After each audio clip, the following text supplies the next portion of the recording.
Uma terceira pergunta. Quais os riscos em doar o patrimônio aos filhos?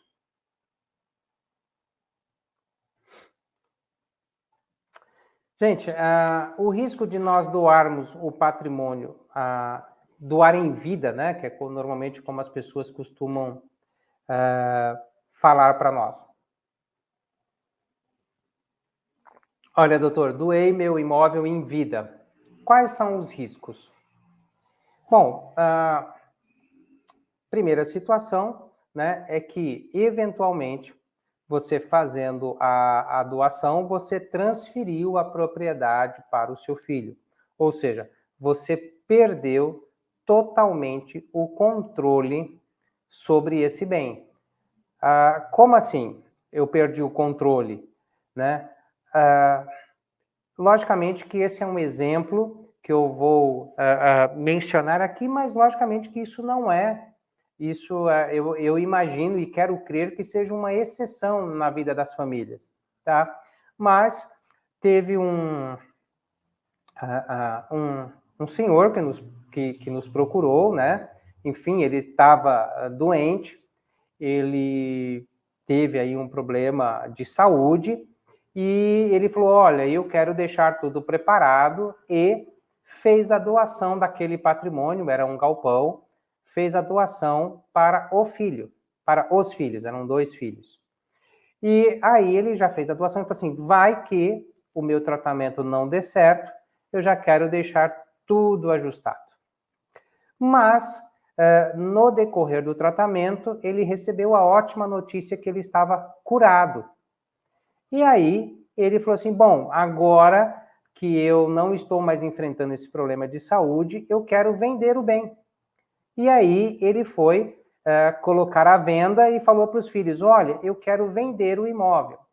Aí um dos filhos falou assim, não, mas eu não quero vender. Ele falou, não, mas o imóvel é meu, eu só deixei porque caso eu não tivesse sucesso no tratamento, já estava com vocês. Ele falou, mas o senhor doou, está doado, agora eu não quero vender esse imóvel. E o pai precisando de recursos porque ele tinha aquele bem lá como uma poupança e ele precisava agora, no final da vida, ter um rendimento, enfim, queria se desfazer daquele bem para poder aí ter os recursos para viver aí esse período aí da vida dele de uma forma mais tranquila.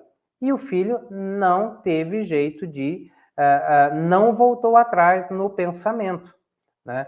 Então, esse é um risco, e esse é um caso real, é um caso que realmente aconteceu. Lógico que isso não reflete a grande maioria das famílias, mas as famílias têm essas possibilidades, né?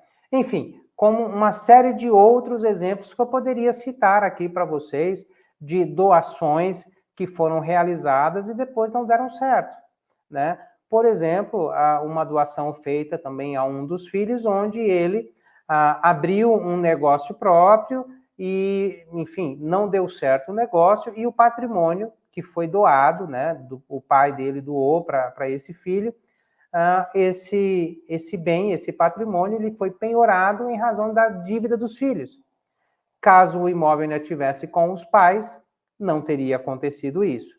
Mas, enfim, o importante destacar é que, se essa família tivesse feito o planejamento patrimonial, tanto o pai sendo curado, o imóvel, esses bens, eles poderiam retornar ao pai, porque o planejamento patrimonial, ele pode ser desfeito, refeito, você pode concluir ele, mas depois, se você quiser alterar qualquer coisa, é possível você reverter parcialmente, fazer ajustes, depois complementá-lo novamente, enfim, existe uma série de possibilidades no planejamento patrimonial.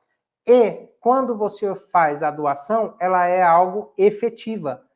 Então, se você não tiver aí as cláusulas corretas, você acaba ficando aí em maus lençóis. Outro ponto também que eu quero destacar, eu falei que não há obrigatoriedade, né, de você ter um advogado para assessorá-lo num procedimento de doação, mas quero citar aqui também um outro exemplo.